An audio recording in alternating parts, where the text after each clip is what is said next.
Welcome and greetings, my friend. Another episode here on my YouTube channel with a video to help you be fit and live free. I'm Matt Schifferly.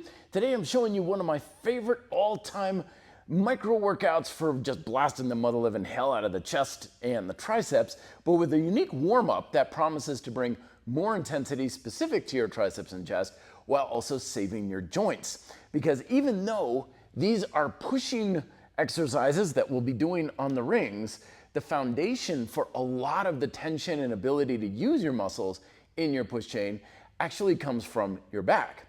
So that's why we're gonna start warming up with sitting on the floor, and we're just basically gonna roll the shoulders down and back, tightening up the lats, squeezing the elbows in closer, because most of your back muscles pull things in towards your spine, lifting your chest up. So it's kind of like a mini little bit of a bridge. When you do this properly, you should feel like you're driving force into your palm, lifting the top of your head up a little bit, and almost lifting your hips up. You don't want your hips too far forward with this, because then it feels like you're driving force more backwards.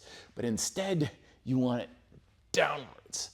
So you could get that about 5-10 times or so, just so you can get the muscles engaged. And if you don't feel like much is going on back there, don't worry about it. It will come with time and practice, but nonetheless, I promise it's still doing something for you in getting your back muscles ready to provide support for the following exercises.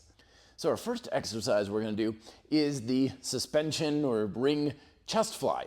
And we're gonna make heavy use of that shoulder packing motion with this. We don't want our shoulders to be static or isometric while we're doing this, because especially with chest flies, when we got our arms out to the side, that puts a lot of leverage potentially on our shoulder joint. We don't want it in the shoulder joint. We want, of course, in the chest. So as I start off, of course, adjust the resistance as you see fit. I'm going to purposely really push the shoulders up and forward, kind of like at the beginning of that movement that we started off with.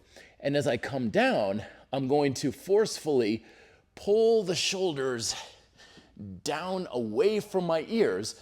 Not a whole lot of action in the back, but it is enough that you want to feel like you're pulling the rings kind of down to your sides just a little bit. So shoulders are up and forward, and then down and back. And if you get that motion, you should feel like there's a lot of intensity going directly into your pectorals and hardly anything in your joints, keeping the abs tight and making sure you stay in good alignment.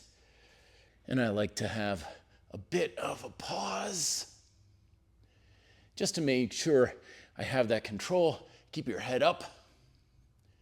You don't want to avoid, reaching for the floor with your face, which is very common with these exercises, because we think it's like, I'm trying to get lower, so we're trying to get our eyes closer to the floor.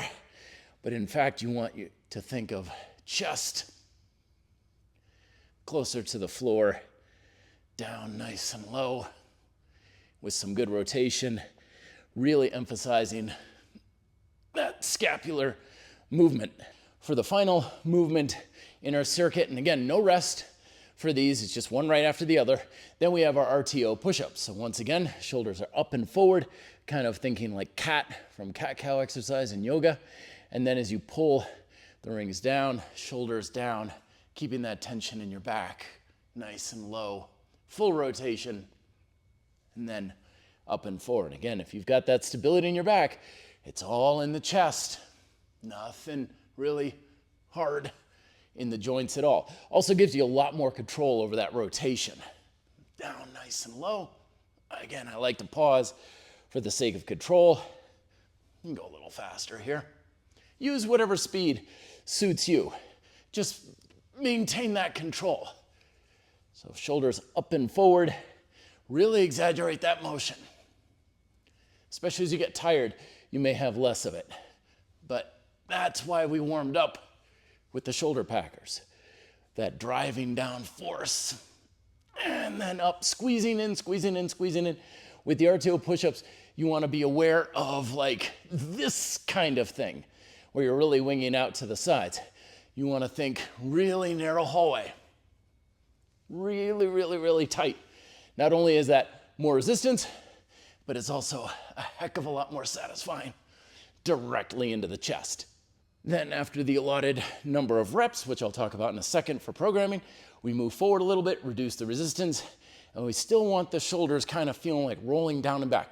We still want to feel like we're cascading force kind of down our back rather than up and forward with our shoulders. And now we have, of course, our tricep, kind of like skull crusher action. And again, if you don't have that back stability, you're gonna feel it right in the elbows.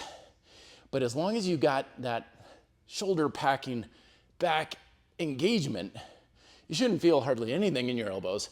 So essentially you're trying to take the force down your arm and down the back of your shoulder and down, kind of like electricity flowing down your body, the force going down your body rather than up and forward into your elbows. Try not to come too high. Want to keep it relatively low. Yes, it's harder, but that's the point.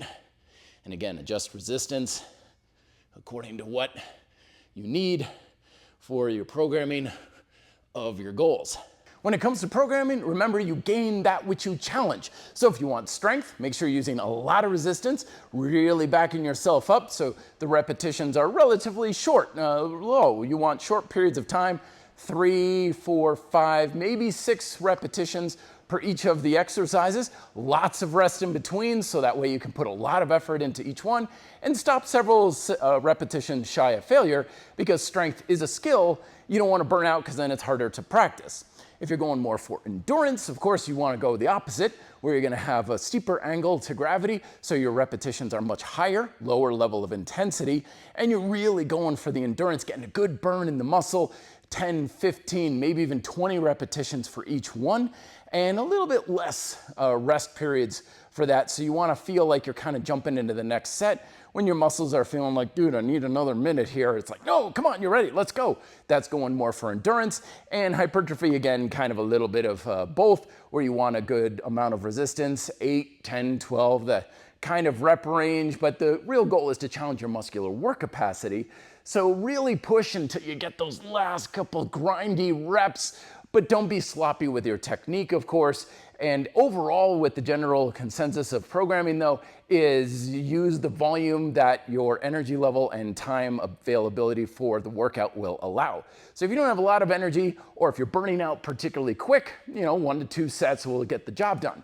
But if you feel like you can keep going after 3, 4 sets, well, by all means, keep going. If you can get more practice for strength, more volume for endurance, and you can push the muscles to a higher degree of fatigue, then you get more of each one generally if your time and energy will allow. Thanks again for watching. As always, check out my books, Micro Workouts, Short Workouts for Bigger Results, and of course, Suspension Calisthenics on how to make the most out of the weight machine that fits in your pocket. All resources, reddeltaproject.com. Link is in the description. Thanks again for watching. Be fit and live free.